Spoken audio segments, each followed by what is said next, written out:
কে শিখেছে তোমাকে যে প্রেম মানে তোমাকে মানে এই ভালোবাসা, মানে ভালোবাসলে পার্কে যেতে হয়, হাত ধরতে হয়, বিয়ে করা ছাড়া, তারপরে গান গিয়ে গিয়ে ছবি তুলতে হয়, বাদাম খেতে হয় হেঁটে হেঁটে জনসম্মুখে, তারপর দুজনে মিলে ছবি তুলতে হয়। তুমি এই শিক্ষা পেয়েছো কোথায়? তোমার আব্বা তোমার আম্মার সাথে এরকম করেছিল? তোমার দাদা তোমার দাদির সাথে, তোমার নানা তোমার নানির সাথে, তোমার মামা তোমার মামির সাথে? What did you get this learn?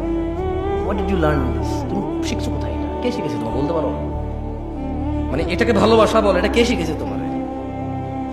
কোন একটা মেয়েকে বিয়ে করো নাই, দেখছো খুব সুন্দর লাগছে, আর যেটা সুন্দর ওকে সবার কাছে সুন্দর লাগবে। আশ্চর্য, যে মেয়েটা সুন্দর ওই মেয়েটা শুধু তোমার চোখে সুন্দর লাগে এরকম না, সবার চোখে সুন্দর লাগবে ওটাকে। এখন তুমি ওকে চিঠি দিবা, পত্র দিবা, বোন ভাই এই সেই হ্যান দিয়ে ওর সাথে জোর করবা, ওর পিছিয়ে পিছিয়ে পিছিয়ে পিছিয়ে পিছিয়ে ঘুরবা, এরপরে ওর সাথে তুমি লাইন কানেকশন করবো। তোমাকে কে শিখাইছে যে এইভাবে মেয়েদের সাথে কানেকশন রাখা যায় বিয়ে না করে? ইসলাম তো বিয়ে করা ছাড়া কোনো মেয়ের আশপাশে যাওয়ার কোনো শিক্ষা নাই ইসলাম। তুমি কোথায় শিখতে পাইছো বলতে পারো আমাকে? বলেন তো কোথায় শিখছেন? নায়ক নায়িকারা শিখেছে। কে শিখেছে? নায়ক নায়িকারা শিখেছে। আল্লাহ আমাদেরকে বুঝার তৌফিক দান করুন, আমিন।